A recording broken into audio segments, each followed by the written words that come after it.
speaking, just crying and being sadness.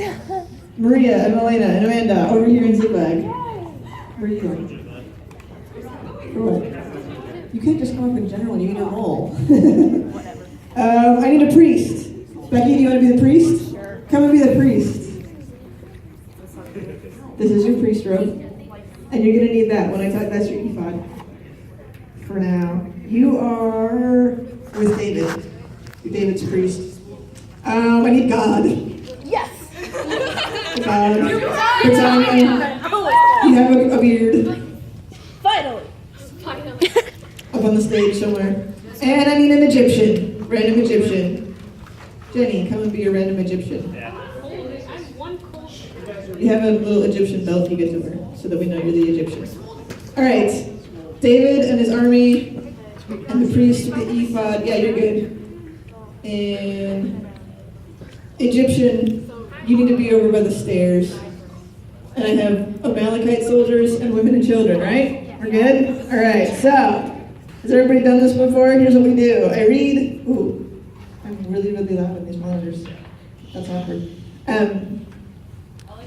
And you're paying attention, and you're acting passionately, because. And you're delivering your lines with gusto and enthusiasm. All right, if you're following along at home, 1 Samuel chapter 30. Ready? Ready? Is everybody ready? Yes. Very good? Okay. All right, so now it happened.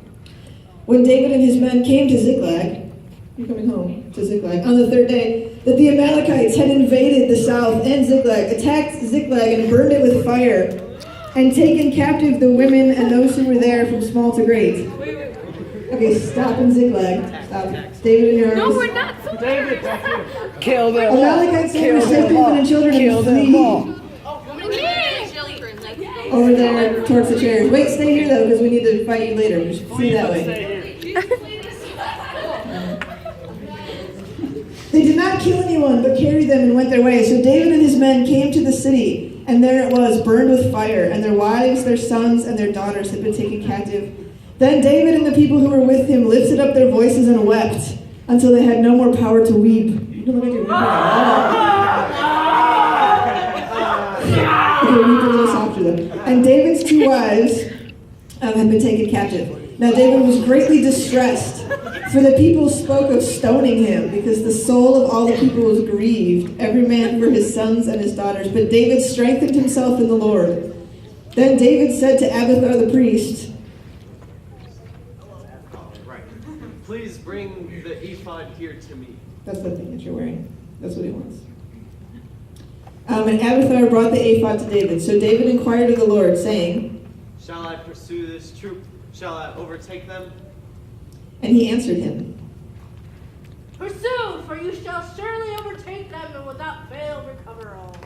So David went, he and the 600 men who were with him, and came to Brook Besor.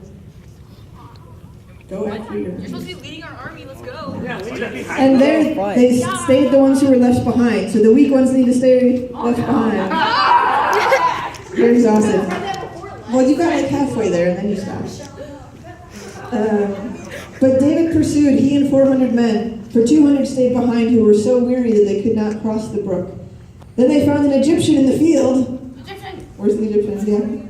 Yeah. And brought him to David, and they gave him bread, and he ate, and they let him drink water, and they gave him a piece of cake and 2 clusters of raisins. So when he had eaten, his strength came back, for he had eaten no bread nor drunk water for 3 days and nights.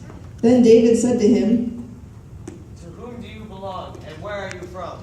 and he said, I'm a young woman from Egypt, servant of Amalekite, and my master left me behind because 3 days ago I fell sick.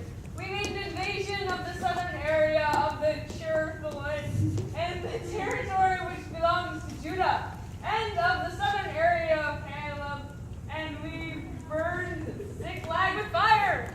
and David said to him, Can you take me down to this troop? and he said, Swear to me by God that you will neither kill me nor deliver me into the hands of my master, and I will take you to this troop. No deal. And when he had brought him down, there they were, the Amalekites, spread out over all the land, eating and drinking and dancing. Eating and drinking. Because of all the great spoil which they had taken from the land of the Philistines. Then David attacked them from twilight until the evening of the next day. Not a man of them escaped, except for 400 who rode on camels and fled. So David recovered all that the Amalekites had carried away. And David rescued his 2 wives, and nothing of theirs was lacking, either small or great, sons or daughters, spoil or anything which they had taken from them. David took all the flocks and herds they had driven before and said, This is David's spoil. David came. All right, now bring your women and children home.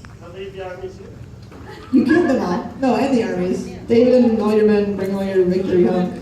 David came to the 200 men who had been so weary that they could not follow. He got back to these guys over here who were waiting behind.